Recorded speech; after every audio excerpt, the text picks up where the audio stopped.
tell you what it is. For those that don't know, you're about to know. You're about to know.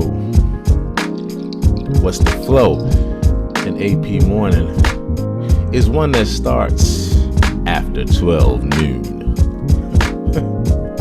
It's really after 12 noon. It's 12:23 to be exact.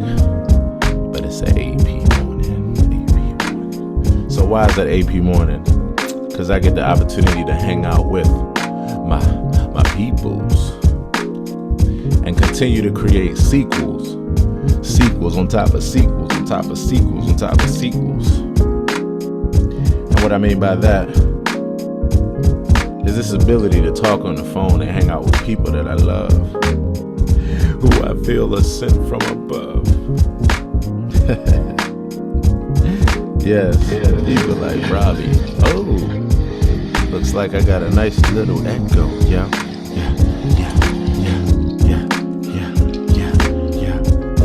Hey, Sherry, how are you? Hey, how do I go up there? Am I up? You are up. Oh, okay. Sorry, I haven't been on so long. I forgot how to do it. Look, you are up. You are up, and your road sounds very nice. Sounds like you are traveling. Oh, yeah, I actually am. I just came from a meeting at one of the stores at the place I work at. Oh, sweet. Now remind me again, where do you work again? I work at Habitat for Humanity now. Nice. And I started there in August. And I was just about to get on the interstate to head back to the main office. Right. And I just live pop up. So I was like, let me pop on here for a minute. Serendipity plus intention equals life. You know, I always say that. And it's so good to hear your voice. And I'm so glad that unfolded that way. Because, you know, my only goal, as always, is to be able to pick up the phone and say hi to some of my favorite people, meet some new people. And right before you popped in, as I was saying to everybody that was hanging out on Facebook Live, to continue to create sequels on top of sequels on top of sequels. And I mean just being able to continue to do this in a repetition, you know, just be able to, when you have the opportunity to talk to people and give them flowers or to say hi or to check in, it's always a grand opportunity over obligation that you have to be able to do that. So I'm just happy to see you, Sherry. Definitely.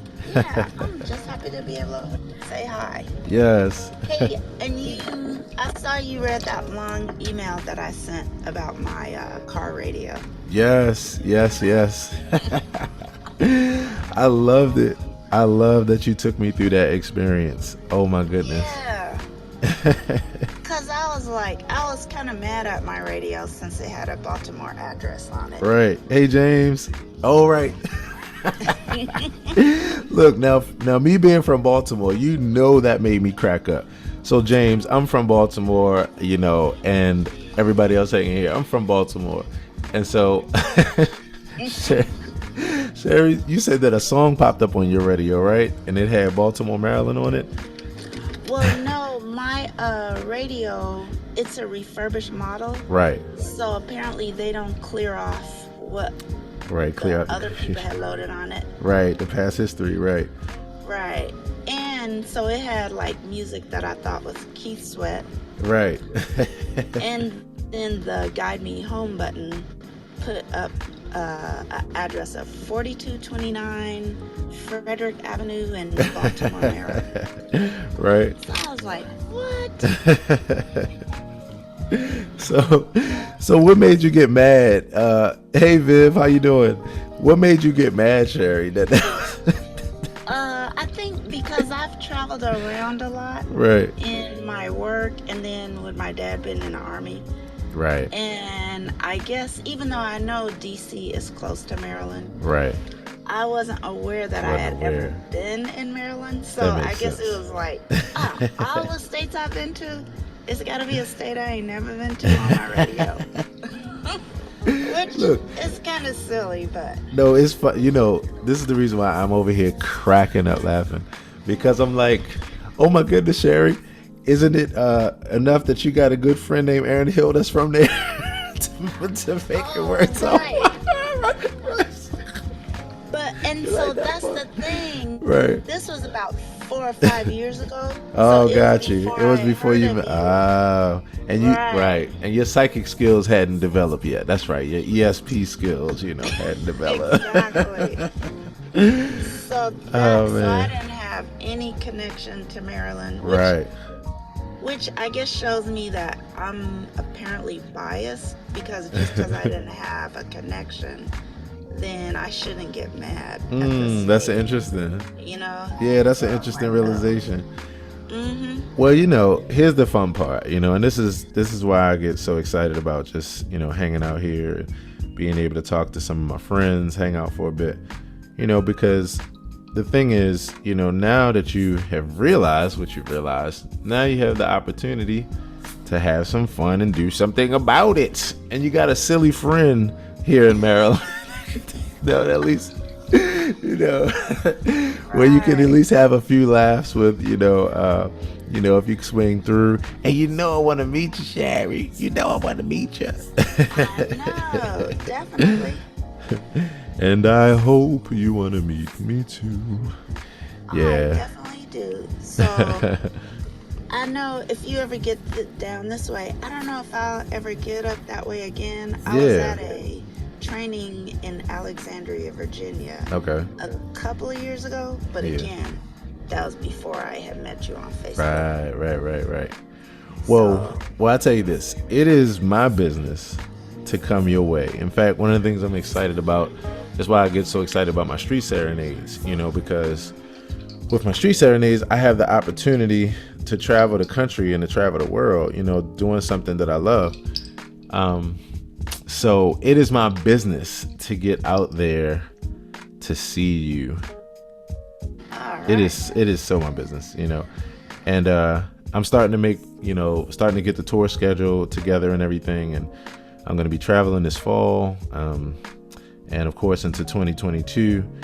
So yeah, I'm making it my business to see you, Sherry, and to meet you.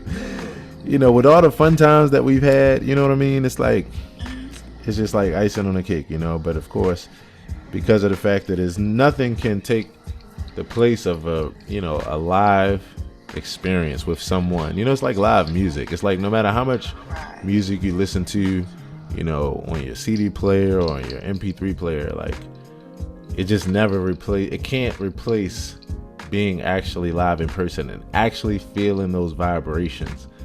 Actually seeing the expressions on the faces and the communication. So that's what I'm saying, Sherry. That's the kind of investment I have. Wow. I hear you. I agree 100%. That's what's up. Yeah. Hey, Robbie, I hope that you are well. Just hanging out here today. If you would like to come up, I would love to say hello if you got a few minutes. And if not, by all means, I just appreciate you stopping by. Sherry, let's say what's up to Robbie. Hey, Robbie. Hey, Robbie. Hey, Sherry. Hey there. Good morning. Robbie, good morning. How are you? I'm much better now that I'm here. Yay. As my daughter would say, yay.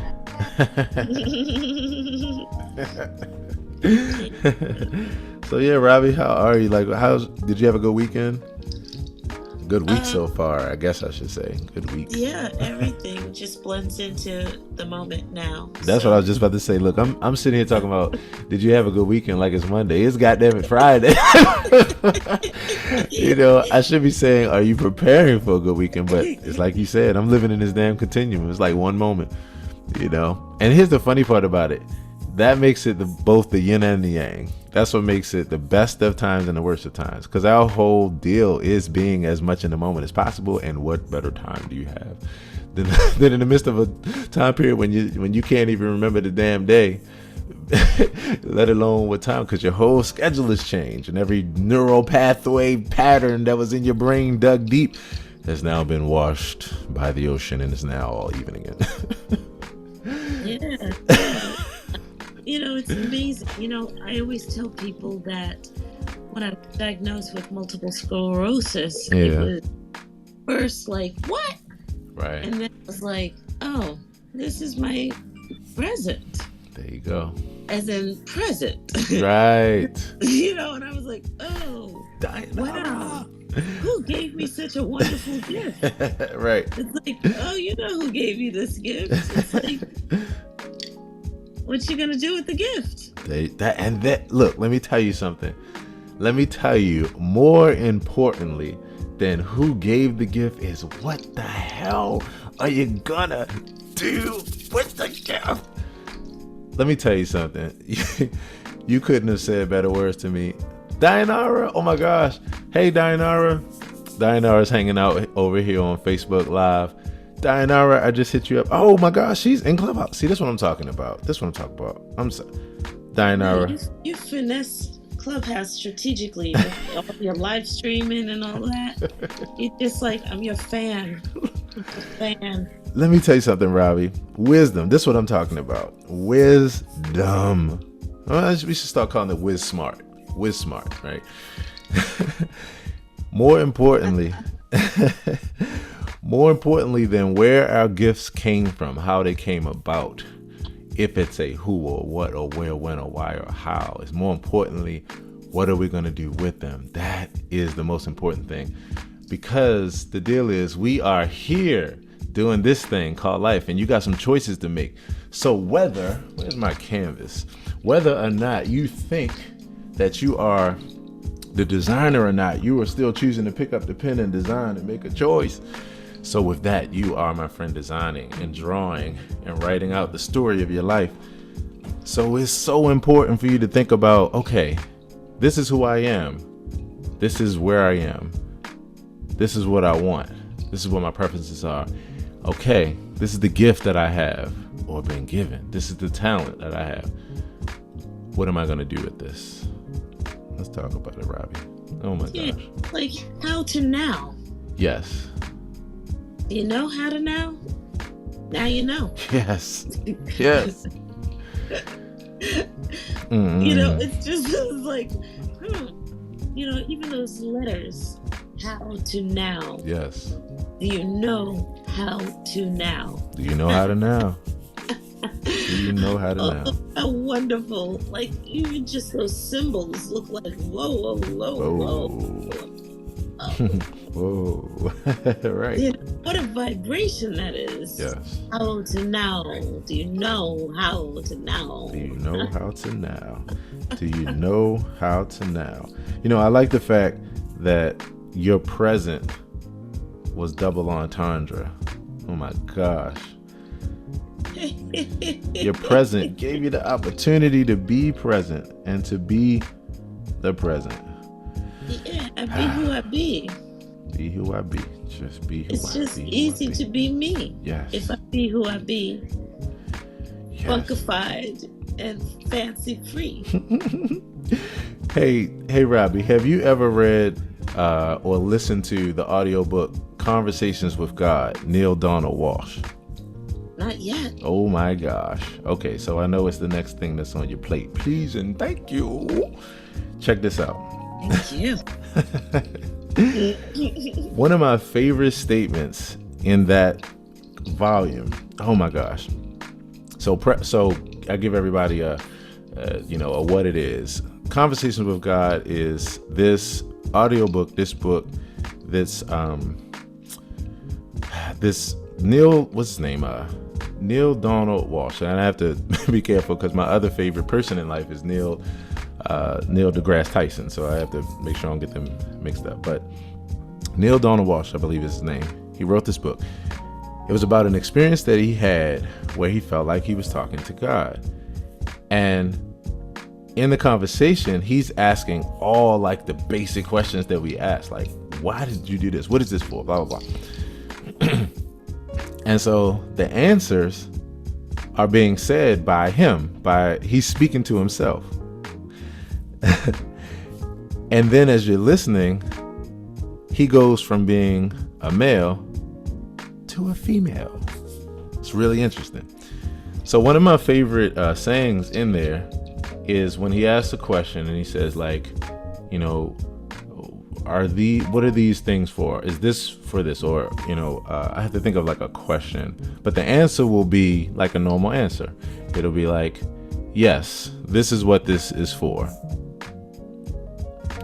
except for when it's not. Or, you know, will I always feel scared like this? Yes, you will, except for when you don't. Oh my goodness. Right. Right. And that rocked my world when I heard it, because I really understood like what that was all about. I always say one of my number one sayings is that my religion is acceptance over expectation, because what it allows you to do is to work with life as life actually is, and not so much how you want it to be. See, there's a time and place for us to be in our minds about what we want life to be. That's how we grab and take hold of our life. But that same thing is a double-edged sword. It could also make you not accept certain things in life that are just inevitable, or the normal things of life, because it's not what you want. So acceptance over expectation is about the fact that it keeps you balanced, so that when you have good reason to expect, you do. But when you don't have good reason to expect, you can already be in a place of acceptance, so it doesn't fuck you up. And then when you do get what you expect, it becomes icing on the cake, because you were already at a point of acceptance and at peace. It's a really interesting thing, but it strikes a balance. And that's why one of the things that I often say is that my peace doesn't come from things getting better. So yeah, anyway, Robbie, you brought that all out of me. It's your fault. It's your fault. Blame me, baby. Blame me. Blame me, baby. Blame me. You know, you reminded me of my audiobook. Let me tell you a story. Because I have a lot of stories to tell. Yeah. And as I tell my stories, I realize how much older I'm getting every story that I tell. Yeah. And the fact that we are all energy, everything, right. Energy. And it's hard to remember when you are not paying attention to your energy. Right. If you're not balancing your vibration, so the whole body is vibrating all the time. All these different zones are like triggering and connecting and completing, right. And being the computer that we are. Yet right. we forget. Yeah, we forget. And our gallbladder is working, and our liver is functioning. Right. And our spine is erect and keeping us upright. We forget. Right. Because we're busy parking the car, we're busy feeding the kids, we're busy working, living life, right? You know, the 9 to 5, working hard for the money and all right. that. Money. Making the world go round and round and round. Like, what on earth are you doing if you don't know how to now? Yeah. If you don't know how to balance yourself. Wow. How can you create more balance in the atmosphere, in the vortex, in the world? How can you not align with others that are also balanced? Yes. So that you can be even larger on the graph of life, including from sunrise to sunset. Sunrise to sunset. I love it. Just like, wow, you know, I love this music that you're playing because I'm just feeling it too. Thank you. Look. Sunrise to sunset, yeah. Sunrise to sunset. Let me tell you what this is. Then we're going to say what's up to Dayanara. Oh my gosh.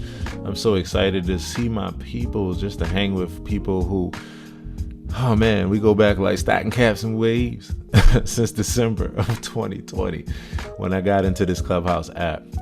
Oh man, it's been an amazing journey. Amazing journey. So what you're listening? Yeah. What's up? How you doing with Dayanara, bruh? How you doing with Dayanara, bruh? Oh my gosh. It's so good to hear your voice. You always proven. You always grooving. You know, more grooving. In that life, look, all I'm trying to do is this, right? I'm gonna tell y'all something. I'm gonna see if I can find my surfer,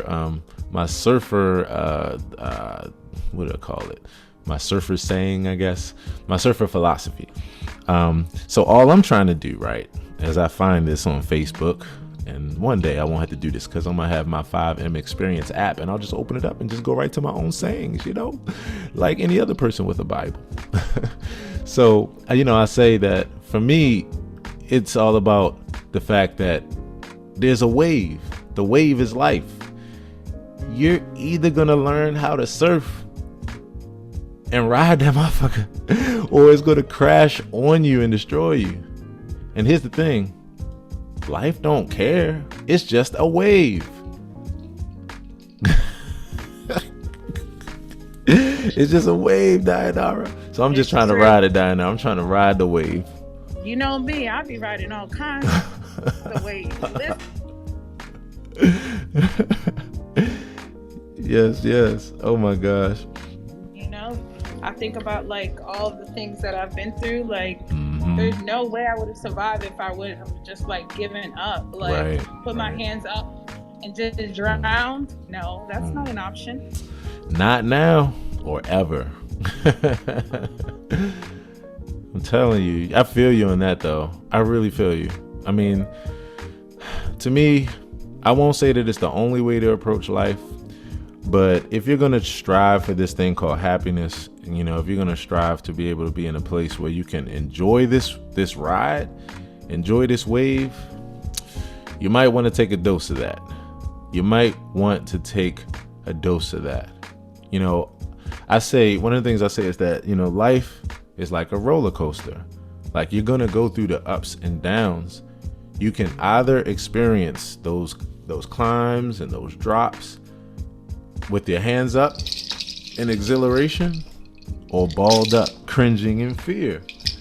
The thing is, it is your choice most times. And I say that out of empathy for people who are in situations right now where it's so dire that unfortunately no form of a healthy mindset will get them out. Have y'all ever heard of toxic positivity? Dayanara, Robbie, y'all ever heard of toxic positivity? If you haven't heard of this, maybe before we get out of here, maybe I'm gonna say yes to that, and I'm gonna get off. That's okay. Thanks. I'm gonna say yes to that. Hey, Aaron. Okay. Because I've heard of that recently. Yeah. And I think that we need an equal balance of that, and that's what makes it like positive, right? Because then you're able to even find gratitude in that toxic situation, and then you learn from that thing. You know that you don't want that thing anymore, so it just becomes positive, even though it started off as toxic. Yeah. I definitely feel you. If I understand you correctly, like you said, you value certain situations because although they may seem toxic, although they may be toxic, even when you look at the grand scheme of things, you realize that you either needed that or you learned something from it, or it wasn't as toxic as you thought. Am I correct? Absolutely. I think about it in all situations, even doing a math problem. Oh my goodness, I was overwhelmed with a math problem today. And my toxic positivity was, I just looked at the guide. I had the daggone answer. I was going crazy. But now I remember that I have the daggone guide. Hello. I love it. Look, let me tell you something. I can totally relate. So let me tell you something about this. So this is interesting. And it's interesting where, I like where you went with that. It's interesting. So I totally agree with you. It's interesting though, because the term toxic positivity, it actually points to something a little different. And this is something that I've been thinking about for years. And I used to call it being optimistic to a fault, or being optimistic to the point of naivete. And basically what I meant by that was I would see how in some ways, especially as I journey through, my various religious and spiritual paths and, philosophical, paths and journey, I realized that there was there were some places where we were being optimistic to the point of either being unrealistic or naivete, because we were having trouble with acceptance of just the normal things of life, like sickness and death, or some of these other things. And so what we would do is, because in life positive ideas are good, we don't realize that, like they say, too much of anything is not too good for you, and everything has its place and everything has its pros and cons. So what that meant, what I would discover would be places where we were being naive or denying like actual real things in life because we wanted to be positive about it. So it's like somebody being sick and telling them, no, you're not sick.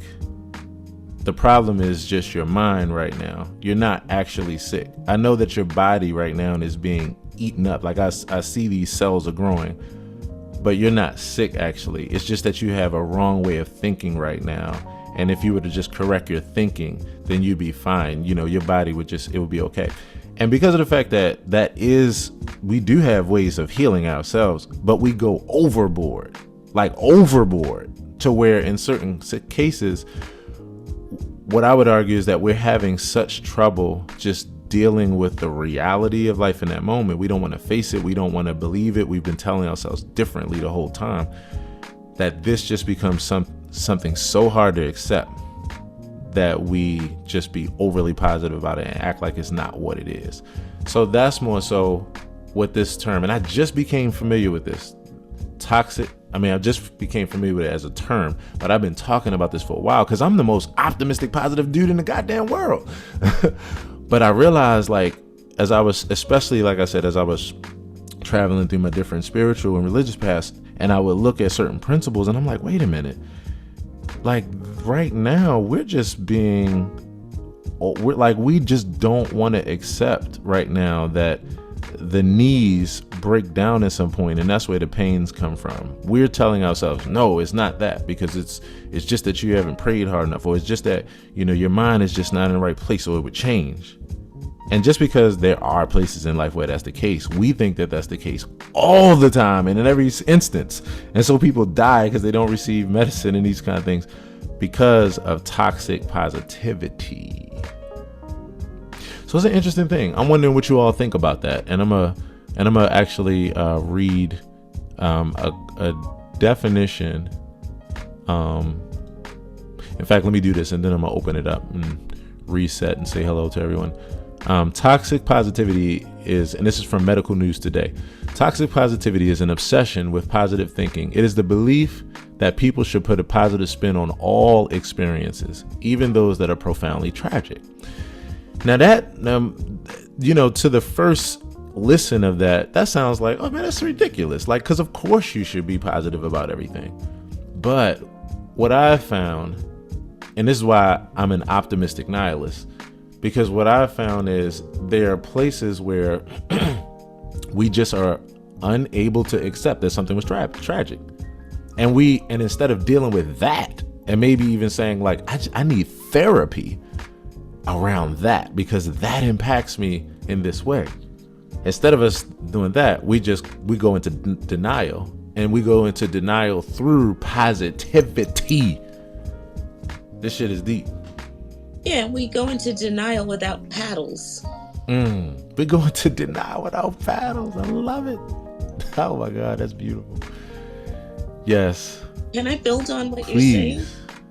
You're saying? Because if you remember when I introduced myself to the room and said hi, I mentioned that I was gifted with a blessing. Yeah. With the diagnosis of multiple sclerosis, but yes, it kind of really effed with my head because my career was absolutely going well. I mean, it was going so well. I had probably started to top over 300 shows a year. Yeah.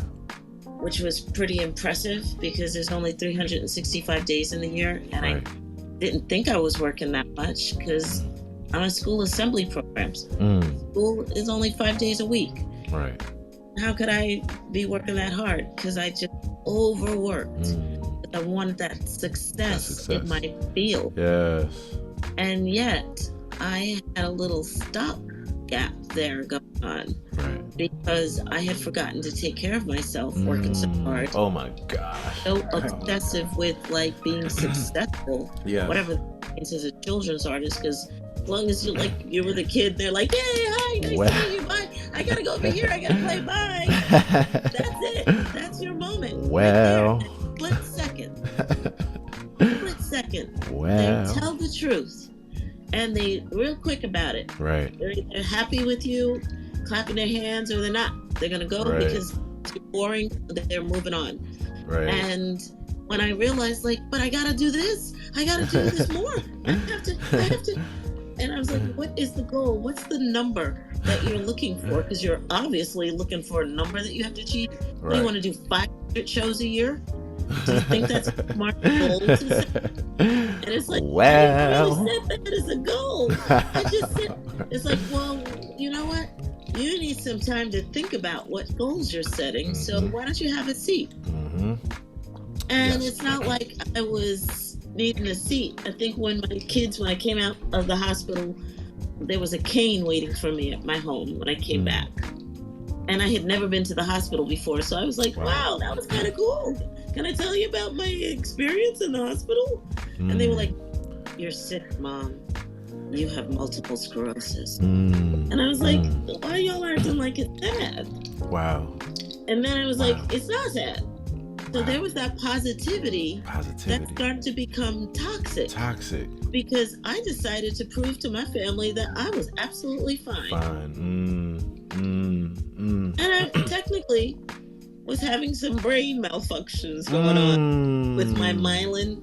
It was not really smiling. It was kind of getting a little damaged. Right. But I just didn't feel it, because who feels that brain? We're so busy using the brain, we don't feel it burning out. Because it's the same mechanism. It's like it's all together. Wow, you're really touching me deeply with this story. And it's connected to the heart. So yes. There's all that energy of the heart chakras and all that's around the heart. And the heart is connected to so many things. Wow. Like your brain. Yes. Like your gut. Yes. And if you're not mindful of those things being connected, you're going to go to McDonald's and get like apple pie and be pissed that they don't make them crunchy anymore.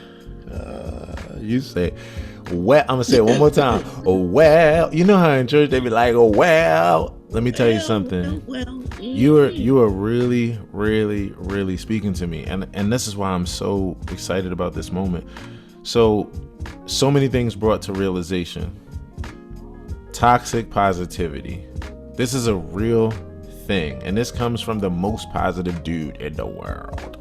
The most positive. And as I'm reading more and more of the writings of the Baha'i faith, there's such kind words and there's such reminders of what we need to be doing for ourselves to stay healthy. Yes.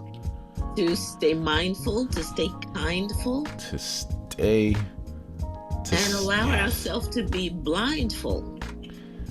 Because I've been luckily dealing with optic neuritis, so I've lost a lot of my optic nerve. And I didn't realize that was going to remove so much of my vision, so I have to remember how to see. Yeah, you have to, right. Yeah, so it's and use your inner vision. Yeah, it's like, well, let me tell you something, Robbie. Well. Let me tell you something, Robbie. And one of the reasons why this resonates with me so deeply, and why this it comes to mind like this for me, is your entire story was a process of you defining and redefining to yourself what it meant to be well. How is my now? I had to figure out how is mine now. Right. How do I do this? Do I know? Yeah.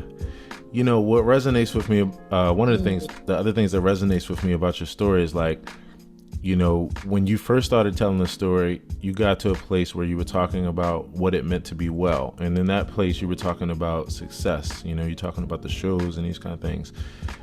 And then as something different came into your prefrontal cortex,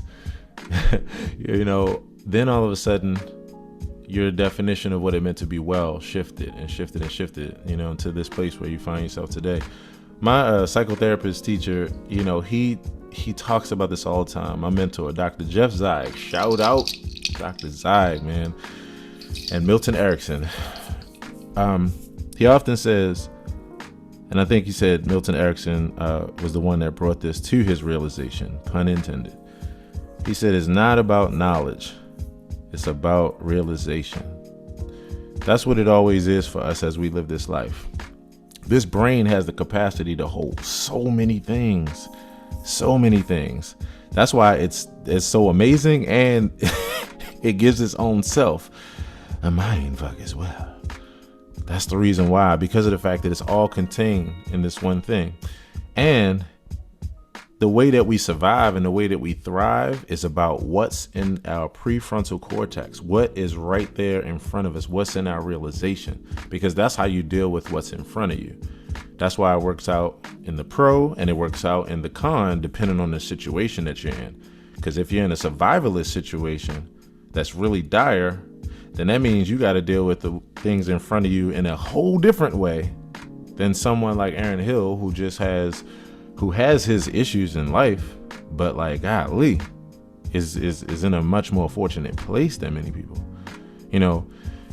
So that's the interesting thing about your story. You had a shifting of what was brought into your realization about what it meant to be well, and your definition of what it meant for you to be well changed over time. And like you said, it allows you to be in the know and in the present. And if you read my bio and you look at my avatar picture, you can tell that I'm just probably somebody like really different. Yeah. And if you read my bio, you'll see why I'm a good storyteller. Mm-hmm. I'm an award-winning storyteller. I used to tell a lot of stories to children for 40 years. But now that I am discovering how my brain functions, because I've been told that my brain is damaged, I need to fix it. And I'm like, I gotta fix it. And it's like, you ain't gonna do nothing. But yes. You need to keep learning so that you could be a better teacher. And accepting yourself right where you are. I'm gonna say it for the people in the back, and then I'm gonna say hi to the people in the back. Which one of those beautiful people includes my beautiful mama? Hey, yay! She's here today. I'm so glad she's here. Yes. I always say, my religion is acceptance over expectation. And what I mean by that is, all of us know here that when you focus on acceptance with things in life, it allows for you to be at a place of peace that, as some would say, surpasses understanding. But I say that's exactly what we're understanding by very nature of applying it and even being able to chop it up and talk about it. And so that's the beauty of this thing.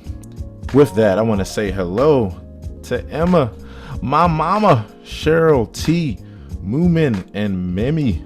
If anybody like to come up to the stage, by all means, the main goal is to say hey to your beautiful face, to check in, to see how you're doing, see how life's going, how it's treating you. And maybe if we together can be able to work as accountability partners to squeeze some more juice out of this thing. So come on to the stage. And if not, you're just listening to this in the background, it's your groove in the background. And by all means, keep on grooving. Yes. And I'm slipping down to the audience because I have to start my work day in a few moments. No doubt. I want to just share some more love on everybody that's here. I'm so glad that we are reuniting. Yeah. Because this is the place to be. This is the place to be. And we're going the route that is easy and not this easy. That's it. Thank you, Robbie. You're welcome. It's in my book. So make sure when it's published and online live, y'all are tuning in. Because I told you, you're my role model. Oh, well. I love you. I love you too, Robbie. Have a great day today. Thank you. You too. Bye, all Mama. right. I'll see you soon again. So my mom has her hand raised like she's in the classroom. I don't know if y'all noticed, and I don't know if I told y'all, but I have the beautiful. opportunity of being born to a 30+ year school teacher of a mama. And if you're there, hey, Ma. I didn't mean to raise my hand. I was still in school. I just about to say, it's all those years in the classroom. Raise your hand. Yeah. Right. Everybody. Hey. Well, everyone. Dianara is there. Dianara. Ma, you met Dianara before? No, you've always talked about her to me. No. Well, Dianara, meet my mom, Cheryl, Dianara. Dianara, that's odd. I like that. That's a new twist to Diana. So Dianara is someone who I met here in Clubhouse. Did we meet in December, Dianara, like when I first got on? I think it might have been in December when I first got into this app. And then not only has she been here, but oh man, she's been I've got an opportunity to know someone who's raising 2 beautiful boys, and who's just putting one foot in front of the other, making it do what it do. So that's Dianara. Dianara, how your boys doing? If you're there, I know you might be busy. If you're busy, it's all good.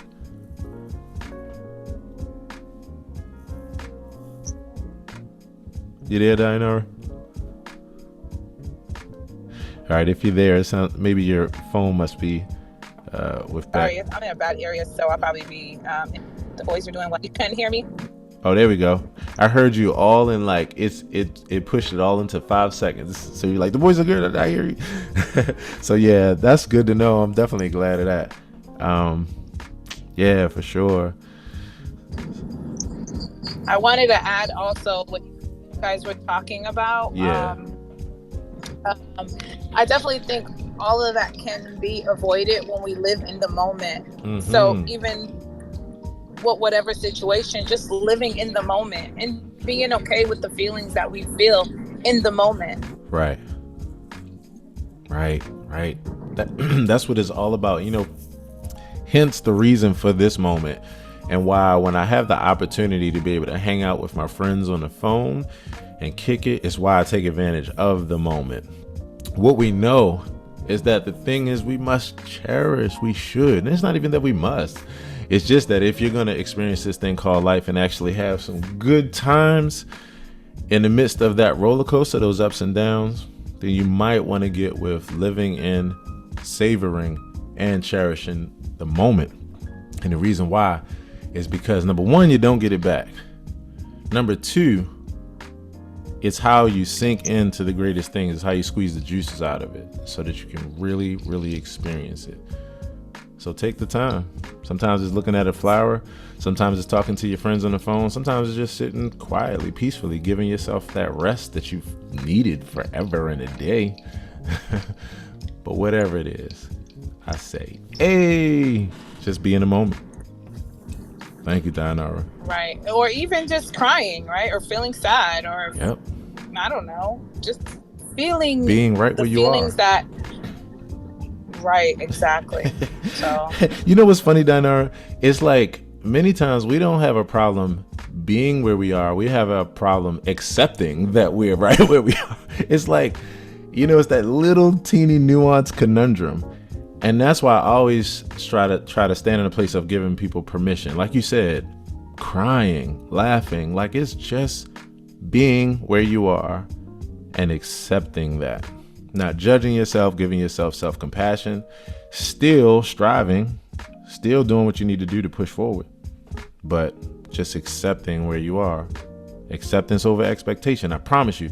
What happens is this last time I'll go over this. See, this is how y'all know I was raised by a teacher. When I'm like, but when you take acceptance and you take expectation, if you take those two pieces of that equation, let's say we put expectation first. Let's say we expect the great. Guess what? That's a really, really good thing. Really good thing. Here's what happens though. There are some times where you're in a situation where it's just not going to go the way that you want it to go, no matter how much you push, no matter how much you want it to go that way, no matter how much you pray. So if you start with expectation only, and then you put acceptance after that, or last or second in that equation, then it'll be tougher for you to get to that place of acceptance. Then you'll have to tell yourself all kinds of things and struggle. Now, sometimes we need to struggle, but I'm saying there are certain times the struggle is unnecessary. Now, let's put acceptance first. Well, if you put acceptance first, then what happens is you're already at a place of being well, being at peace. And then if what you desire happens, that great happens, or whatever the outcome, then it's icing on the cake. Then it's the cherry on top. But you don't want your cherry on the bottom. I mean, just depends on who you are. Anyway, Ma, hey. Hey, Aaron. Come on. How you doing? All right. Can you hear me? I can hear you loud and clearly. Oh, okay. Oh, man. What you up to? Everything was waiting for cousin Renee to get off. Oh, okay. Got you. And you so you're on, what day are you on of your vacation now? You on this? That's Sunday. Sunday to Sunday, right? Mm-hmm. What day are you on? Meaning how many more days do you have on your vacation? Well, however, it's indefinite, really. Look, that's what I'm talking about. That's what I'm talking about. Can we switch lives? Look, right. I said, can we switch lives, please? No, I've been in prison before. Oh my God. Look, speaking of which, I always tell people, I forgot, what did you start calling the school when you were going to? You were like, all right, I'm going into Desert Storm or something like that, you used to say. Iraq. Oh my goodness. But see, you hung in there. How about my school? My house is Iraq. Yeah. Ah. Well, you better run to the school then. Change it around. Oh my goodness.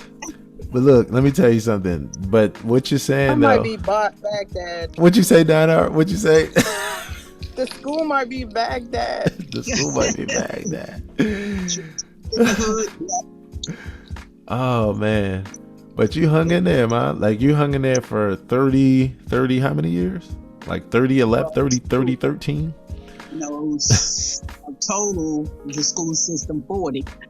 Wow. 40. And that was all the way from the time of that picture that you have on Facebook. In fact, I'm gonna see if I can go to it for everybody that's hanging out with me on Facebook at aaronhilltv. I'm gonna navigate to a picture of my mom when she was in the classroom. At what age was that, Ma? Oh, the one with the children? Yeah, the black and white.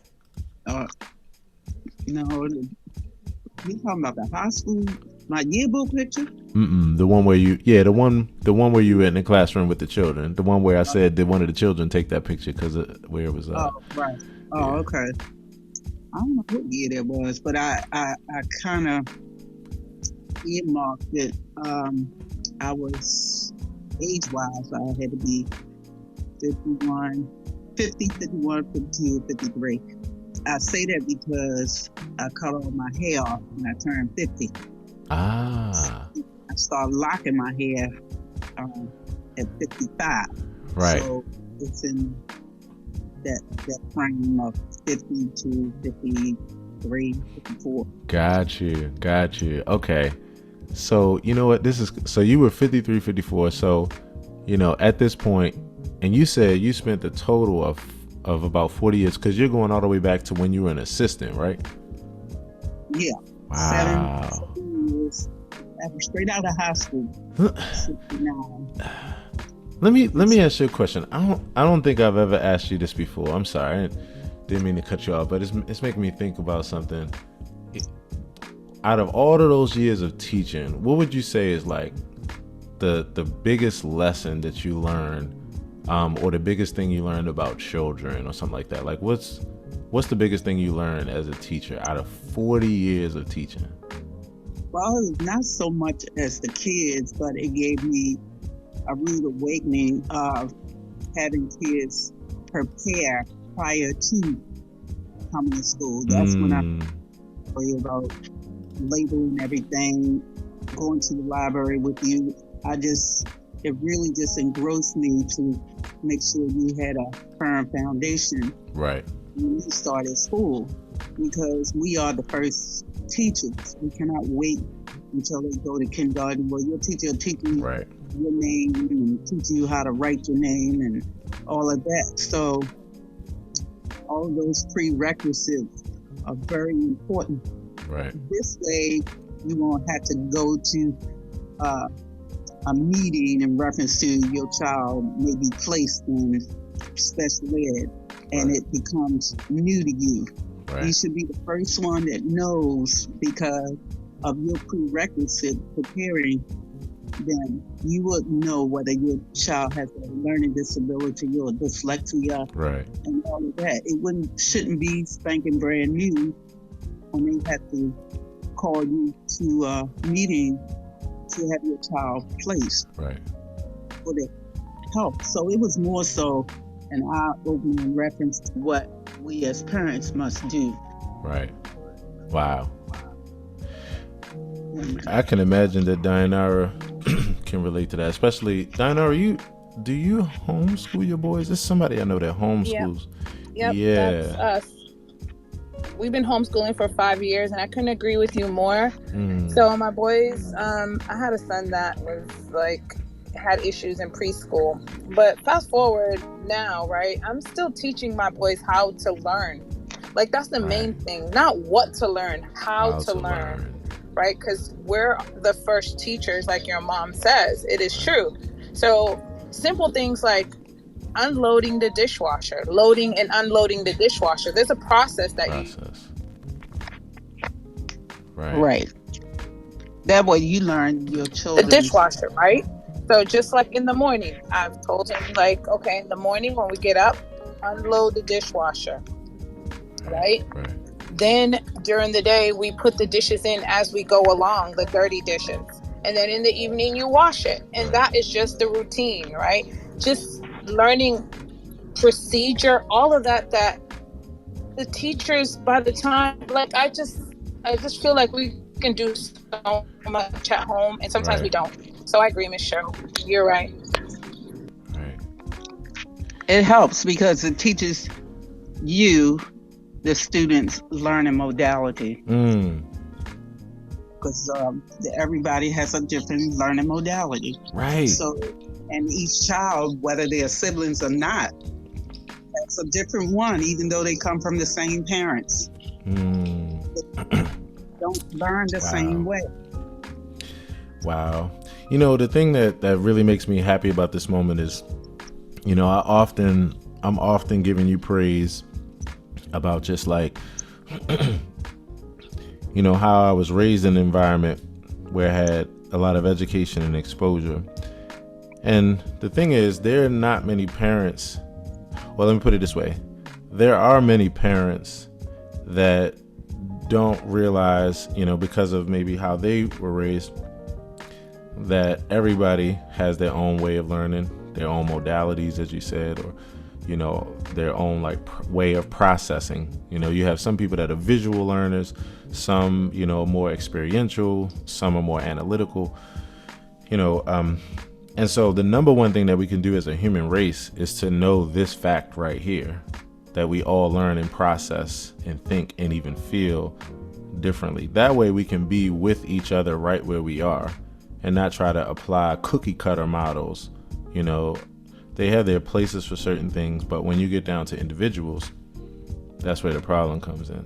So I'm always so grateful, because that's the reason why I stand here as a person today who's finally able to call himself a polymath and Renaissance man, because of the fact that I'm an audio engineer and I'm into science and mindfulness and meditation and music and all kinds of things. But it's because I had a mother that gave me she constructed a path that would allow me to find the thing that Dianara said, to find how I learn and who I am and what my personal expression is. That's the greatest way to learn.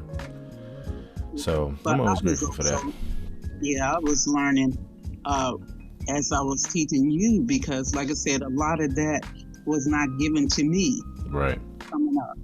Didn't have parents that were into education like that, being actively involved. Right. So really, I was learning on the job. I was learning at home, and a lot of information.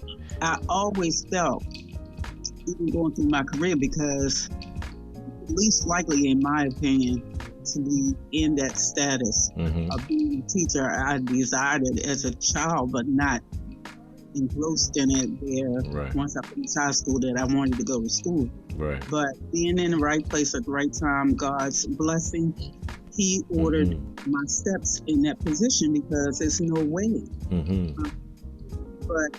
And I felt like a misfit going through the process, being involved in the education. I learned a lot from my peers, unbeknownst to them, listening and learning and keeping my mouth shut, because I knew that I wasn't wired to be on this avenue. But it was amazing to me. So I am forever grateful. Yeah. I love it. Guiding my steps. And so I love it. I love it. I tell you, here's the funny thing, from one perspective, what you experience is the experience of every parent out here. Parenting does not come with a manual. Never. So, we're always in the process of figuring it out. In fact, I think that, and here's the thing that really makes me curious now, because this would really explain to me your level of emotional intelligence, as far as like what I know you to be, and how I even, grow about through that. When did you realize, like, when were you like aware that I'm learning as I go and that's okay? Like, oh, sweet. Oh, that was a revelation. Like I said, when I stepped in the capacity of, because my surroundings, to me, listening to people, listening to teachers, and you could tell they were wired for this. And so they were dropping new information all the time. And things unbeknownst to me, even being at Morgan on a half a day, I worked a half a day in school and then went to Morgan the other half. I was ready to quit that before the first semester was over, because I felt inadequate. It fit the puzzle. I was so depressed. But my grandmother encouraging me, you got to go, you the first one to go, and this, that, and the other, this, that, and the other. And I said, yeah, I'm going to be the first one to quit. Drop right on out. I ain't tell her that. I'll continue being the first one to drop out. With her encouragement and the counsel that we had at Morgan to guide this group of students with his encouragement, and he just said, Cheryl, just hold on till the end of the semester. He said, you still feel the same, okay, but right now, no, don't bail. See, and it's so interesting. So I always say to you remember on The Price is Right, you remember the game Plinko, right? Yeah. So, that was always my favorite game as a kid, and I never knew why. And now I know why, because the game is totally based on chance. Like, there's nobody that can be better than anybody else at Plinko, because it's just based on the odds of how this thing drops and how the gravity pulls it and the serendipity of it all. And you set the intention by dropping it, but then you have to release it to the serendipity of what happens. So, when you get to that peg where if it bounces left, it goes to $1 million. If it bounced right, it goes to $1. This is what fascinates me about life. The fact that one, and not that it was just that one, but you have these different incidences, these different things, your grandmother and, all these other experiences that you had. And then you have that one experience of that person just saying, just hold on until the end of the semester, just that much. And how that that like changed probably the whole trajectory of your life. Yes. You know, you never know, but it's just like, you just think about it, it's like, wow, because you hung in there, because you went through that, look at everything else that unfolded, for you to be a teacher, for you to be someone who was the first to graduate, for you to excel in the way that you have. Like, yeah, it's that's one of the things that's just so fascinating, because and that's why I have so much empathy for those people where that peg, where it hits it and goes on the other side, because you know, these circumstances, you just never know how things are going to go. So yeah, it's really interesting. And see, and another thing, being in new territory, right, is intimidating as well. Yeah. So the newness of it, and then being in a place where I thought I would never be, and then hear all these educated, smart people, right, and so forth. So it was overwhelming. Right. But like you said, once, because he gave me that advice, Cheryl, don't quit now, just wait until the end. Well, the roughest of the waters at the beginning were, because I held on to that and decided to do that, waters started calming down a little. Right. Intimidating. That part never disappeared. Wow. Just cruising the wave, riding the wave. Riding the wave. Oh my God. Oh man. So much. So I'm glad I did. Took that advice that got me over the hump. Over the hump. Wow. Familiar with the territory. Right. Yeah. Oh man. Okay, I wanna do a quick, or I wanna say hi. We wanna say hi to our friends Eunice and T and the family, everyone that's hanging out on Facebook. You know, you just said something that echoes something that I was mentioning earlier, and it brought it back to my realization again. And I'm getting ready to pull it up on Facebook now. I wrote something a while back, and I guess I'll call it like my surfer philosophy. But it's talking about life, and I brought it up earlier when someone here was talking about that I'm always in the groove, and I'm like, I'm just trying to ride the wave. And what I mean by that is that life is the wave. And the thing is, you're either gonna be crashed down and over by that wave, or you're gonna get on your surfboard or learn how to surf and surf the wave. You know, the choice is yours most times. So I'm like, saddle up, surfer. Like we gotta ride that wave, you know? So it's so interesting. So I mean, that's what life is about, you know, waves and crashes. Right. Wait a minute, I gotta answer this phone. It's okay. Waves and crashes, you know, and that's why the more you actually focus on knowing that and just accepting that, the better things will be. If there's anyone who'd like to come up to the stage, by all means, throw up a wave.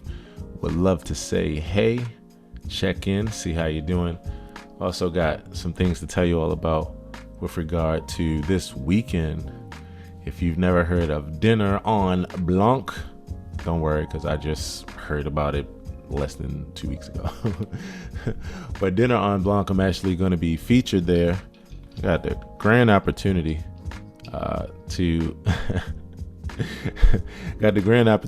to be a part of this event. Don't worry, I'm laughing at something that was on my screen. It's funny. And so I'm excited about it because this is a worldwide event where people come together, and it's one big ass dinner party where everybody dresses in white and brings their own tables and chairs and food, even, and wine. And I'm like, when it was explained to me, I'm like, wait a minute. So you mean to tell me that this thing is a thing, like that it works and that it sells, that people bring their own everything to a party instead of just going to a restaurant? Or really? But I knew from listening to the details that it was the truth, because it's a VIP style event. So here's what Dinner en Blanc is. If you're hanging out with me on Facebook, then you'll see it. And I'm gonna show some images as well. So Dinner en Blanc is a worldwide event spanning 6 continents in which people have a meal dressed in white in a temporary dining setup in a public space. Diners are required to provide their own food, tables, chairs, and tablecloths. All right. And I'm going to actually show some pictures. I'm still just laughing because I'm just like, this is so brilliant, and it's still hilarious to me. But it makes sense because it's community. And anytime you have community and it's about that, that's the focus, then people will congregate. Here we're congregating as a community in unity and in white. And you know, for many people, white is it's a color that represents purification. You know, it's a color that represents a clean slate, fresh start. You know, there are different things that this color means to us. You know, when we wear it. So this is one big ass dinner party. So I'm actually going to be performing. I'll be playing the piano this Saturday, September 11th. And I'm going to be playing for the entrance. I'm going to be playing for the departure point of the Baltimore event. Now, I wish that I could tell everybody about this like I normally do, but I can't because it's invite only. So yeah, if you weren't invited, then you can't come. I'm sorry. Hello, my friend who just popped into the room, Tancredi Dolphus. Thanks so much for hanging out. So I'm in Dinner en Blanc this weekend playing the piano. I can tell you the time. Now, I think I will be able to live stream it. So if you come hang out with me over here on Facebook, like right now, at aaronhilltv, look for the red and black profile pic, then you'll see it there. I'm going to broadcast it Saturday, September 11th, 4:30 to 5:30 Eastern Standard Time. I'm going to be playing in Dinner en Blanc. Now, I'm really excited about this because I was made for this event. Like, what I do as a piano artist was made for this. You know how many weddings I've played for? You know how many, like, just elegant events I've played for? And not even just that I play for that, but I make the kind of music that's for these kind of environments. People really like it. You know, they really respond. I can't wait to play Ribbon in the Sky. You know, I can't wait to play my original songs. I can't wait to play Wind Beneath My Wings. I just can't wait. It's gonna be a great time. Dinner en Blanc. And the other thing that I know is going to come from this is loads of connections, because I have these.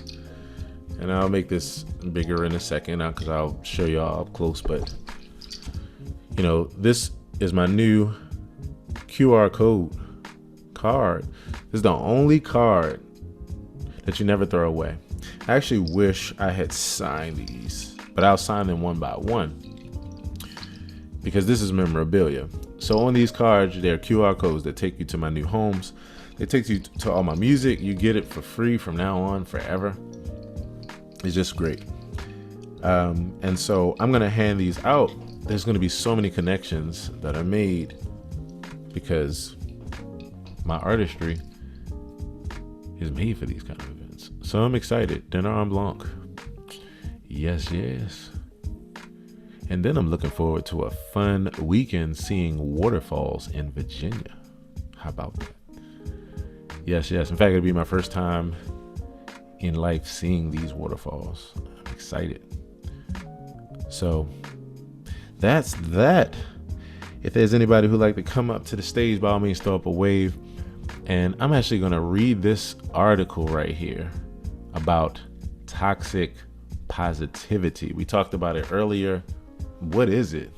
Is there such a thing? Like, for most people, it's like, what is toxic positivity? You know, earlier when we were talking to Dianara, she referred to being in a toxic situation and not realizing that it's positive or what have you. But toxic positivity is a little bit of a different concept.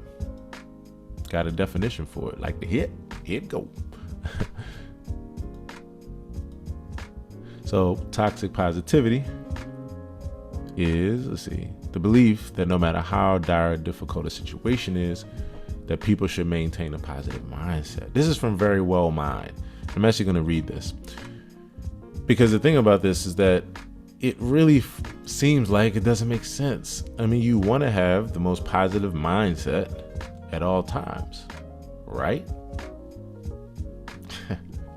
And again, that comes from one of the most positive guys that I know, me. That's crazy, right? That's stupid. So toxic positivity is an obsession with positive thinking. So it's not about just positive thinking. It's an obsession with positive thinking. It is the belief that people should put a positive spin on all experiences, even those that are profoundly tragic. I got 2 articles here. One from Medical News Today that looks like a 3-minute read. I could probably zip through it. And then Very Well Mind, which is more like a 5-minute read. All right, so here we go. I'm gonna start with the Medical News Today. Toxic positivity can silence negative emotions, demean grief, and make people feel under pressure to pretend to be happy even while they're struggling. I'm going to say cheers with my vape on this because this is about to be a good conversation.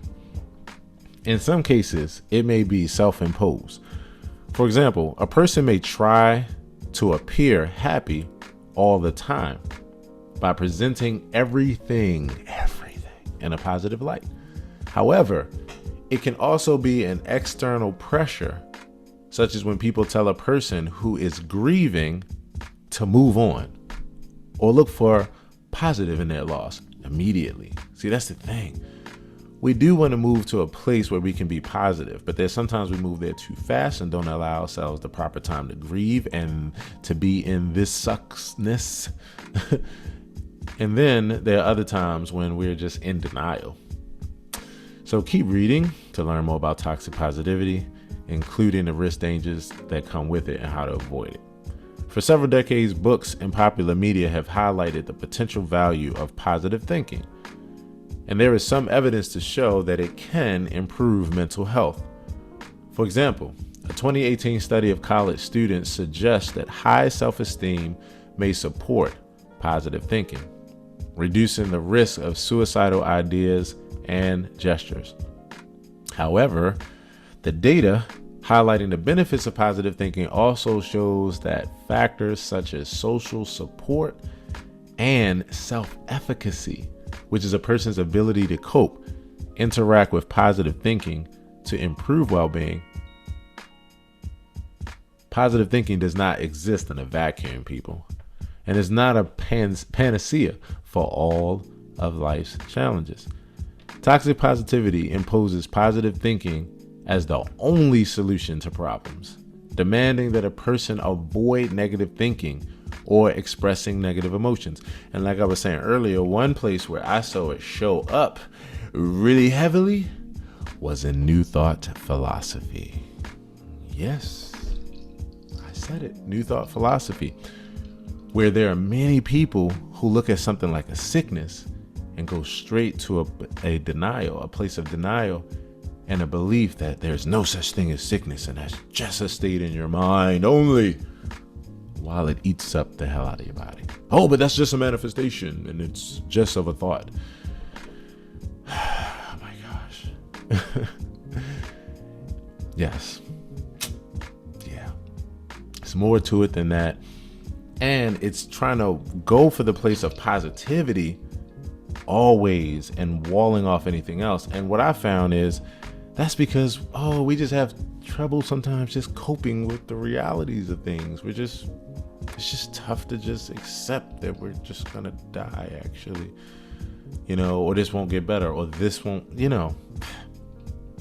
So I get it, but that's what makes me really get it and what we're doing. So positive thinking does not exist in a vacuum and is not a panacea for all of life's challenges. It imposes positive thinking as the only solution to problems, demanding that a person avoid negative thinking or even just expressing negative emotions. The research around positive thinking generally focuses on the benefits of having an optimistic outlook when experiencing a problem. Toxic positivity, by contrast, though, demands positivity from people regardless of the challenges that they face, potentially silencing their emotions and deterring them from seeking social support. Some examples of toxic positivity include telling a parent whose child has died to be happy that at least they can have children. Ooh. Like, I felt that. And I'm not even a mother. I can't even have children. Except for if they had shown you the other episode of The Cosby Show, because I was the other dude on there who was pregnant with opportunity. Here's another example of toxic positivity: asserting after a catastrophe that everything happens for a reason. Oh my gosh, I've said this over and over. And here's the thing: the reason why this slips through the cracks where we don't see this and we're like, well, everything does happen for a reason, is because just because in life where there are certain things where things are true, it doesn't mean that they're true in every situation. And in some cases, it doesn't even mean that they're a bottom line fact of life. It just means that it's true in this scenario. So right now, here's my egg shaker. Boom. That egg shaker made a noise and it knocked my top on the floor. At least I knocked my top on the floor. There was a reason that happened. I can tell you the reason. It's because I was a dumbass and I picked it up and dropped it and I knocked this over. So because of the fact that is true there, it means that we label everything in life like that. Because it helps us to be able to find meaning and to have something in a place. We're afraid of not knowing. We're afraid to say, I don't know why that happened. Because that leaves us, I always say, we're not afraid of like someone treating us negative, or we're most afraid of things that are mysterious. Like, for instance, you take someone like Donald Trump. There are many people who think Donald Trump is one of the worst people in the world. Here's the thing. For all those people, it still is a matter of, at least I can point my finger on what this person is. They're out in the open. I often say we'll accept an honest liar over a dishonest liar any day of the week. Because we're most afraid of things that we don't know how to label it or don't know how to define it. That's what we're afraid of most. So that's how that works against us. Because then what that means is when we have places where we actually don't know the answers to life, instead of us being able to say, we just don't know at this point, we fill it with some answer that makes no sense and is based on no evidence many times. So being overly optimistic, I realize that happens to us a lot in our philosophies, in our spiritual paths, and our religions. Yes, it does. I watch people get older and not be able to accept that their body is breaking down because they've always told themselves all they have to do is pray about it and it will get better. And then if not, then there must be some other reason. You jump over the hump, jump over the hill of it's a body and bodies break down. No, it must be some other meaning. We're having a problem with acceptance, actually, because we've been keeping ourselves in a place of expectation. And while we were younger and we had good reason to expect ourselves to wake up and be healthy and recover from sickness and all that kind of stuff, now when we get to this place, that idea, that belief, it doesn't work anymore. We're having a problem with toxic positivity. I'm going to take a quick second to say hello to my friends, Andrea, T, and the family that's hanging out with me on FB. Let me come back to y'all and say hi. I saw Dianara made a comment. And let me see if there's anyone else hanging out here. If there's anyone who'd like to come to the stage, rambling about this thing called toxic positivity. Did you know that there was such a thing? Did you know that there was such a thing as being positive to a fault? Or positive to the point of naivete? or positive to the point of toxicity? Those are contrasting things, right? It's an oxymoron, right? Nope. It's just that there is a place where we are morons about it, but it's okay, because that's why evolution is cool, because of the fact that the more we know, the more we realize we don't know, and the more we learn, the more we grow. So if you can be open to the fact that there's a such thing as toxic positivity, then you can actually be a more positive person. Oh man, Sherry says, enjoyed hanging out for a bit. Talk to you later. Bye, Sherry. Have a good one. So if there's anyone who'd like to come to the stage, by all means, would love to say hey to your beautiful face, to check in, see how you're doing. And if not, you're allowing this to be your background flow in order to get your day going, by all means. I hope that you're doing well, and thanks for hanging out. Talking about this thing called toxic positivity. So here's some other examples of toxic positivity. Urging someone to focus on the positive aspects of a devastating loss. Again, when you hear this, don't hear it as a catch-all, as an umbrella.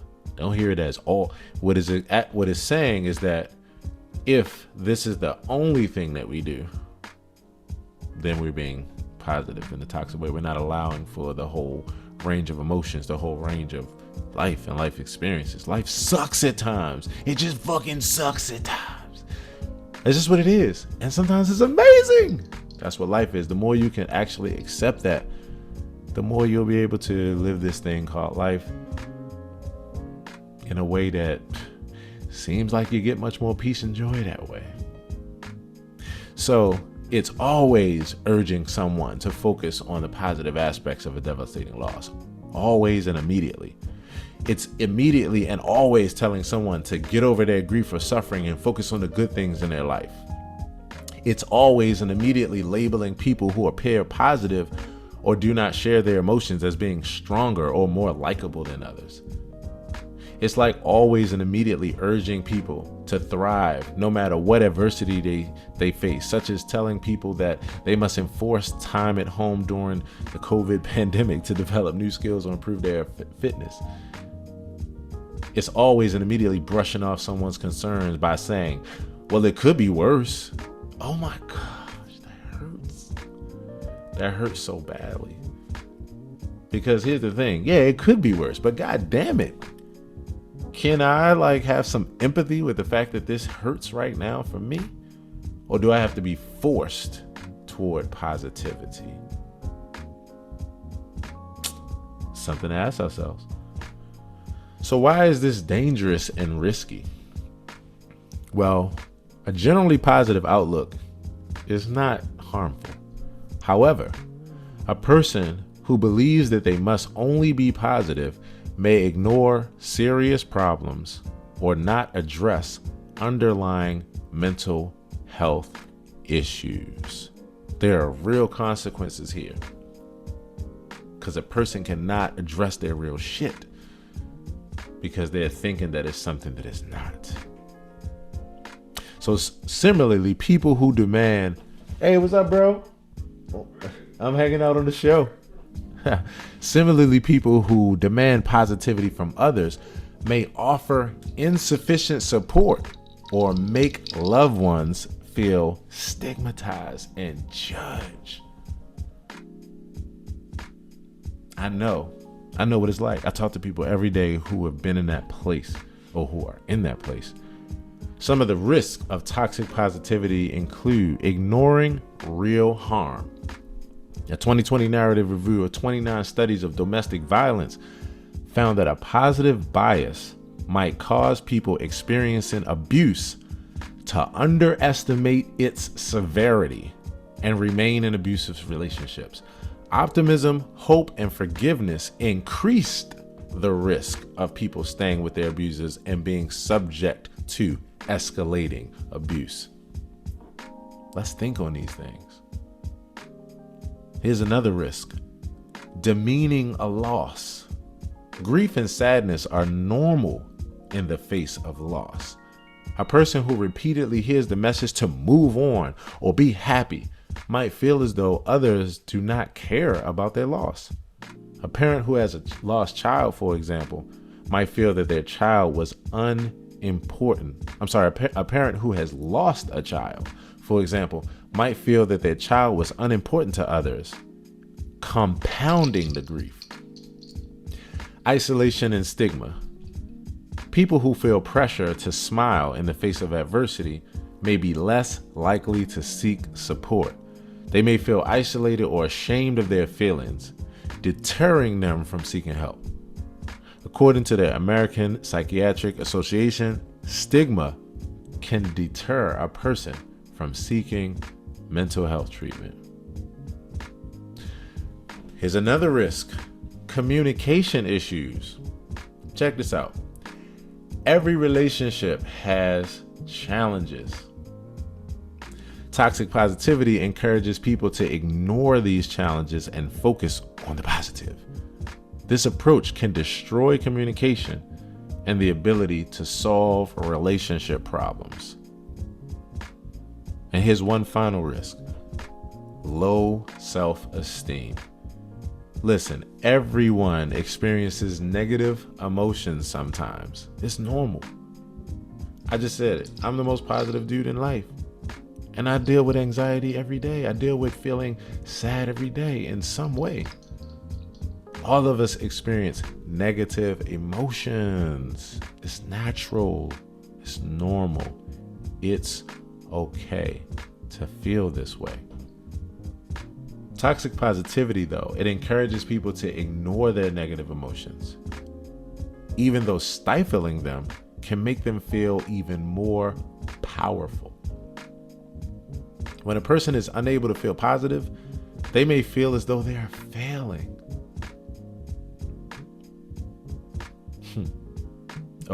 So check this out. Is it okay to be negative? That's a good question. Is it okay to be negative or to feel negative? Humans face a wide range of emotions, each of which is an important part of well-being.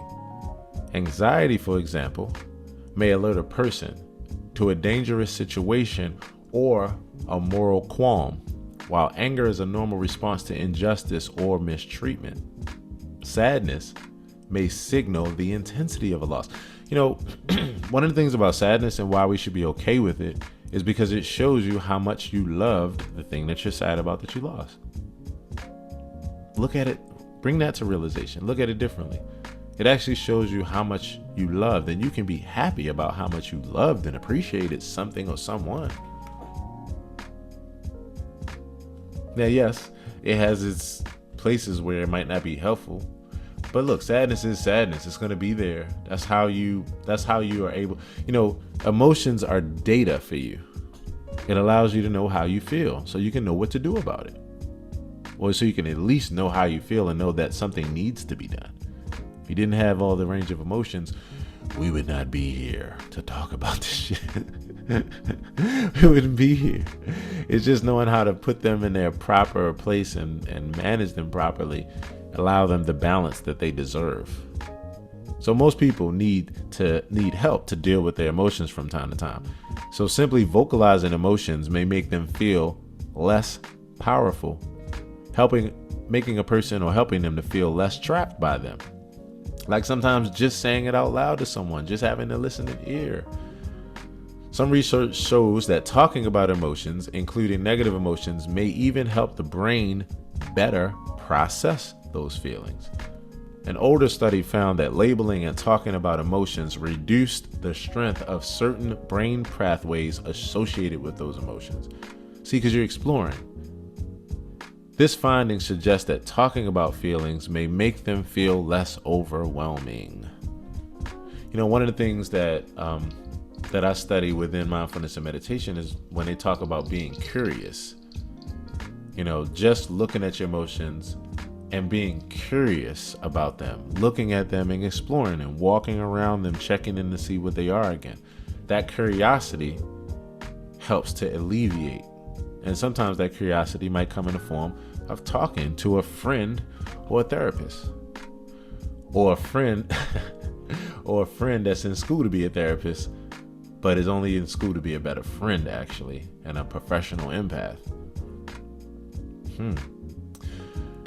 All right, before I go on to this last part, which is how to avoid toxic positivity, I got to use the damn bathroom. I want to let you all hear a song of mine from my collection, While I Tend to Nature. And this is a tune that I wrote. Let's see, what do I want to play? I want to go to So I have an album out or coming out that's called Deep Grooves. And I'm actually gonna play, let's see. I'm gonna give you all a sneak preview of a writing demo, right? This is a tune that I wrote called Shake It Off. It's a tune that I'm excited about, and especially where I am in life. I'm excited about releasing this song. I'm excited about the video that I'm going to do. I'm excited about the fact that I have a line, like there's going to be a line dance to this song that you're about to hear. Now, when you hear this demo, when it gets to the line dance part, you're going to hear me just scatting. So you're just going to hear me go, and then you're going to hear me scatting. And that's me putting a placeholder there for when I write the actual lyrics. But I'm excited about this song because I really believe that this song has the ability to make us all feel the same feeling. Well, this is assuming you like, this is my subjective experience that is objective and true. Doesn't matter what you say. But for those of us that like the song Happy by Pharrell Williams, I really think that this song, Shake It Off, will actually have that impact on people. So, here's Shake It Off. Let me see, which one is this? I have 4 minutes and 5 minutes. All right, let me check on something real quick so I can see which version is this. All right, so this is without the lyrics. All right, here we go. So, this is the demo of Shake It Off. Hope you like it.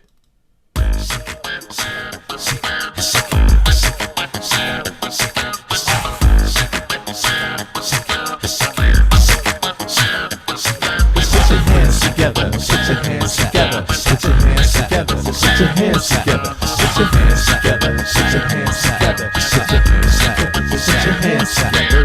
Wake up, bills due, gotta make it, do what it do, I meditate, my mind right, when I knock this, one out of sight, step out, face the world, ready for the twist and twirl, but no matter what come my way, tries to mess up my day, I gotta shake it off. Shake it off. Shake it off. You gotta shake it off. Shake it off. Shake it off. You gotta shake it, shake it. Shake it off. Shake it off. You gotta shake it off. Shake it off. Shake it off. More stress, no thanks, catch that, another bang. It's my life, one chance to do my happy dance, head high, to the stars, I'm motivated, going real far, and no matter what comes my way, if it tries to mess up my day, I gotta shake it off, shake it off, shake it off, you gotta shake it off, shake it off, shake it off, you gotta shake it, shake it off. Shake it off, shake it off, you gotta shake it off, shake it off, shake it off, put your hands together, put your hands. So now's the time, put your hands together, just put your hands together, put your hands. Well, we gonna show you, put your hands together, put your hands together, just how to shake it off, put your hands together, put your hands. So what you gonna do? Put your hands together, just put your hands. Just follow these here directions. Put your hands together, put your hands together, and we can shake it off. We just shake it off. You move forward to the side, you move backward to the back side, then you move left to the left side, you move right to the right side, then you get down to the right side, you make it. So you're doing the shake it off dance here. And then you gotta shake it off. You gotta shake it off. You gotta shake it off. You gotta shake it off. First you move forward to the. Say something like the booty call. To the back side. We let you slide. To the left side. You move right. To the right side. So some kind of moving in a circle like the booty call, something like that. And then you gotta shake it off. You shake it off. You gotta shake it off. You shake it off. Shake it off. So right about now, we about to take this thing to another level. Sure gonna be fire. See, I want to introduce you to my band. We go by the Fruition Experience, and we want to show y'all just how we get down. No matter what comes, no matter what comes my way, I just gotta shake it off. and everything's gonna be okay. I just gotta shake it off. Happiness and happiness, It won't pass. I just gotta shake it off. I'm looking at drama like, hey, I said, hey, I just gotta shake it off. And I'm sorry, but I really got no time for what they say. I just gotta shake it off. And if it doesn't brighten up my day, I just gotta shake it off. one thing, and if it's not what I need, You know, it can't stay. I just gotta shake it off. And no matter what comes my way, if it tries to mess up my day, I gotta shake it off. Shake it off. Shake it off. You gotta shake it off. Shake it off. Shake it off. You gotta shake it, shake it. Shake it off. Shake it off. You gotta shake it off. Shake it off. I'm so excited about this song, y'all. I have to tell you. You can't let get to you. You can't let it get to you. You can't let it get to you. You can't let it get to you. You can't let people get to you. You can't let them get to you. And no matter what comes my way, if it tries to mess up my day, I gotta shake it off. Sheesh. I'm telling y'all, that's gonna be far. Oh my gosh, that's gonna be fast. That's gonna be fire. That's gonna be fire. Oh my gosh. Alright. So the reason why I'm so excited about this song, I wrote this song, let me look at this year. Let me see here. Alright. If you're hanging out with me on Facebook, you are a good person because you've been hanging out with me for a long time. So I wrote this song in 2018. I wrote this song 3 years ago. And as most artists know, there's so much music that we write that just sits on the shelf. Some of it never comes out, which honestly, I ain't trying to die with the music in me. I don't know about you. I ain't trying to die with the music in me. So my philosophy is let your birds fly. I'm at the point now where I'm releasing everything I play, everything I record. Like, I'm recording everything I play. Every gig is a release. That's how I look at it. And that's the reason why, for those that were checking this out earlier, it's the reason why you want to scan that block, or these 12 blocks here, because this second one is going to take you right to my music that you'll be able to have in your library forever. All my new music. Every time I release something new, all you got to do is just take your phone and scan that second block. I mean, how cool is that? Never. And if you got Apple Music or Spotify, just add me to your playlist. In fact, do that for me, by the way. If you're on Spotify, follow your homie on Spotify at aaronhilltv. You know, I'm sharing so many good things from day to day, especially from my Serenade. Oh my gosh. If you don't have the Serenade volume 12, I almost didn't know how to say it. Then just add it on your Spotify. Aaron Hill, Serenade volume 12. Aaron Hill. So Shake It Off I wrote 3 years ago. And I'm excited because this is one of those ones that even though it's 3 years, this song is not going to slip from my grasp without releasing this, because I already know the impact it's about to have. thing I'm happy about is that I didn't release it when I made it, because I'm at a new place now where now I can really do this song justice as a figure to another level. The first thing I thought about, I was trying to figure out what the Shake It Off dance was going to be, right? One thing I knew that it was going to be was kind of like how you see a kid just kind of move their body all around and just kind of dance any kind of way. So that works perfect for me as the signature move, because I can't dance. So anybody could do this. But the fact that as a human being, really doing that gesture and really shaking off your problems that way is actually really helpful. I knew that that was going to make it be what it needed to be. So, but that was pre-Street Serenades, and I don't have the other ones with me. I just got my little shaker 1 right here. I don't have my shaker 2, 3, and 4. But I just saw myself in a video with all my new shakers that I have in my percussion bag and actually dance with my shakers and shaking things off. So I'm excited about this. I really think that next to my song Home, and if you haven't heard it, you can check that out on the Serenade Volume 12.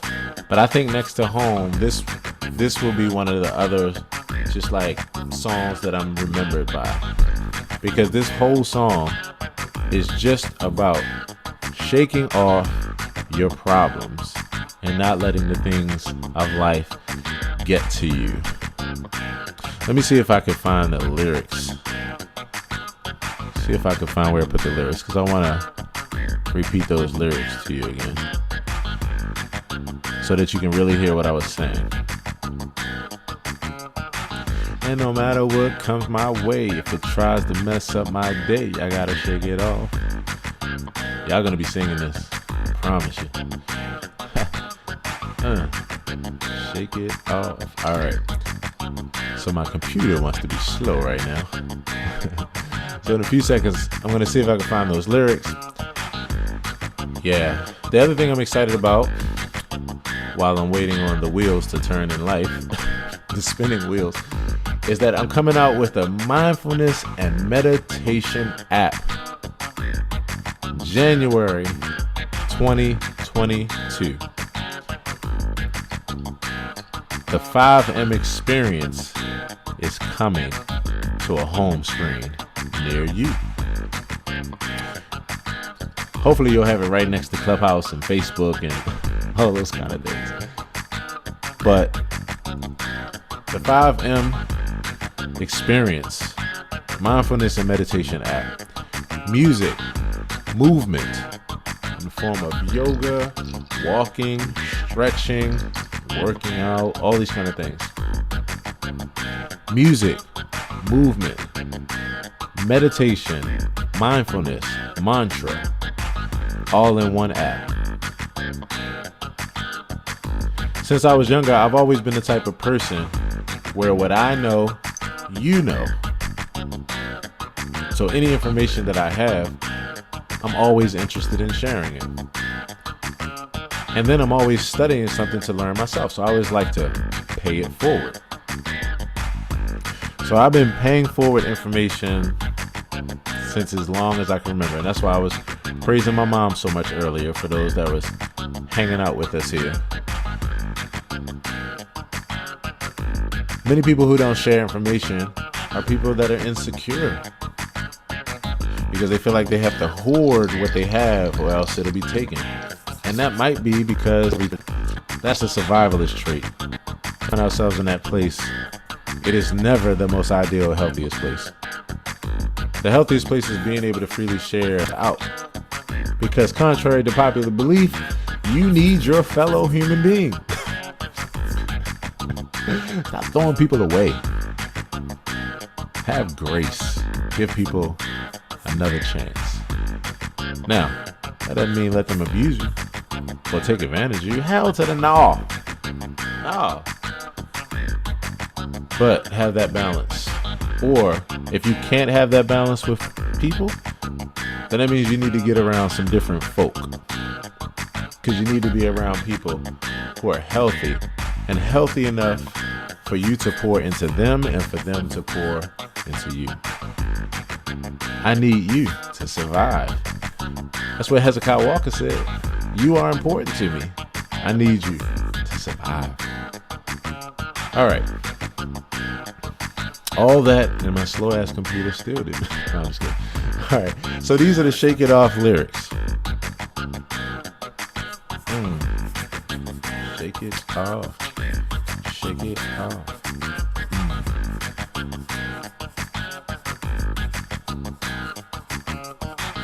No matter what comes your way, if it tries to mess up your day, you gotta shake it off.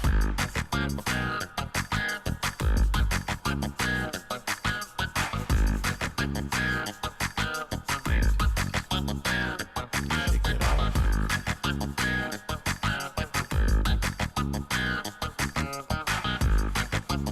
I think I could win a Grammy off of this joint. Like, I really believe it speaks to the formula part of my mind, as well as the creative, imaginative part of my mind. Check this out. Slowly so you can hear them. Verse 1, wake up, bills due, gotta make it, do what it do. I meditate, get my mind right, gonna knock this one out of sight. Step out, face the world, ready for those twists and twirls. But no matter what comes my way and tries to mess up my day, I gotta shake it off.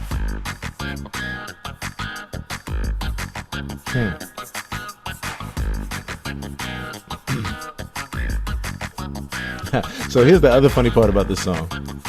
This is gonna be the first song that I ever release where I'm kind of like jive singing on it. Like I'm kind of singing it. Verse 1. Wake up, bills due, gotta make it, do what it do. I meditate, get my mind right, gonna knock this one out of sight. Step out, face the world, ready for those twists and twirls. But no matter what comes my way and tries to mess up my day, I gotta shake it off. Now, of course, I'm gonna have a little help from my vocal processor and some more shit. But that's the idea. So you just gotta shake it off. Shake it off. And no matter what comes your way and tries to mess up your day, you gotta shake it off. Verse 2, more stress? No thanks. You can cash that in another bank. It's my life. One chance to do my happy dance. Head high to the stars. I'm motivated, going real far. And no matter what comes my way, if it tries to mess up my day, I gotta shake it off. I'm just saying, y'all. You gotta shake it off. Oh. You gotta shake it off. Alright. So then after that, after we go through the chorus, then it's going to be a clapping interlude, and then you're going to do the dance instruction. So it's going to be a to the left, to the right, to the front, to the back. Then you're going to have to shake it off signature.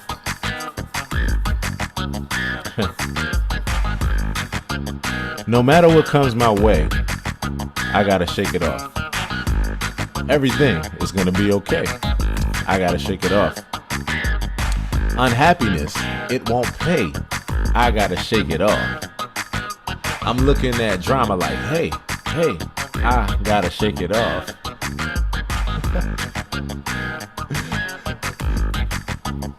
You gotta shake it off. You gotta shake it off. Shake it off.